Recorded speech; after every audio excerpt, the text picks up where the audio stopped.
Good afternoon. My name is Ana Laura Roman Rodriguez, and I am the head girl of Ardenne High School for the academic year of 2022 to 2023.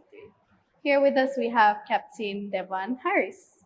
Anna, how are you? I'm good. How are you doing? It's great to be back home. So thanks for having me here. No problem. Captain Harris, when did you attend Ardenne High School?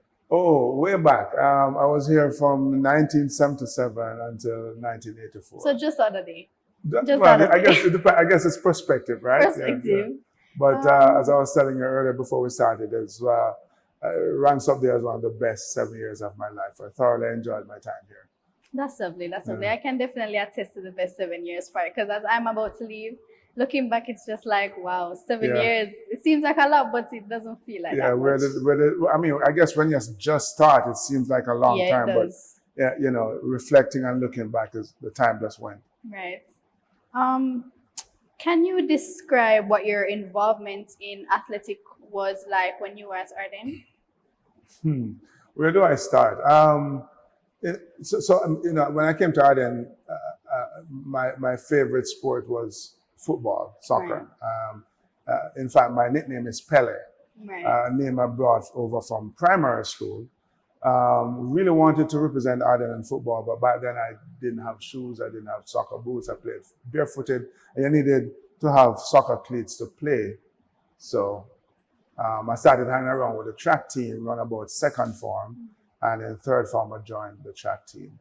And just kind of grew from there. I think it's no secret that Ardenne doesn't have a strong sports program. Of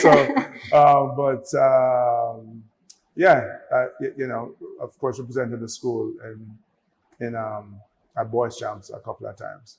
Okay. Well, ever since you were young, it seems like you've been just doing what everybody thinks you can't do. You've just been, crushing it. Well, I'm very competitive, I guess, and so I've always wanted to do well. When I was in second form, one of my friends was on the track team, and this dude could, quite frankly, run blindfolded, backwards and beat everybody. And he got a little cocky. Oh. And as they do. Yeah, and we were in industrial arts. I'm not going to call his name. We're in industrial arts class, and he embarrassed me. Oh, wow. And I bawled, and not cried, bawled. Living while it was that bawling. Yeah. Bawled. And I got up after school. There was the last 3 periods in class in school that day.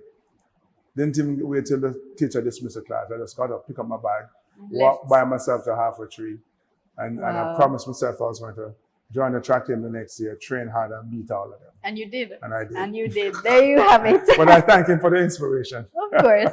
I mean, inspiration comes in good and bad ways. Exactly. You don't know when it's going to come.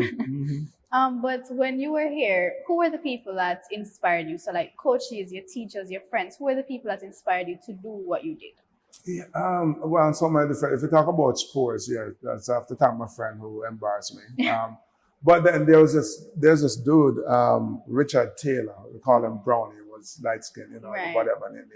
I remember when I was in first form, on sports day he came dead last. I mean, so far back that everybody cheered him home. Oh. And I want to say it's the second year he trained and won a medal at boys' champs. Wow. And I'm thinking the turnaround was remarkable. And I was inspired by that. I'm like, wow, if he can do it. So can you? Yeah.